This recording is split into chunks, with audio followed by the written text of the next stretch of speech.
have a 2024 Toyota Tacoma. I'm going to show you how to remove the cabin air filter.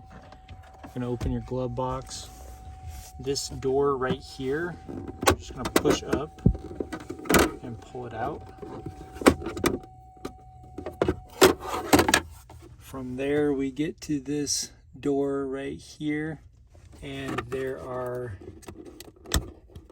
these little tabs on the side.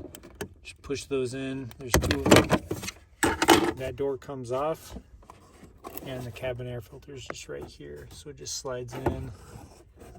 Pretty easy to do. This one's pretty new, so I'm not going to change it, but hopefully that helps you to know how to do it. And let me know if you have any questions. I'm going to link a filter in the description for you. Thanks for watching.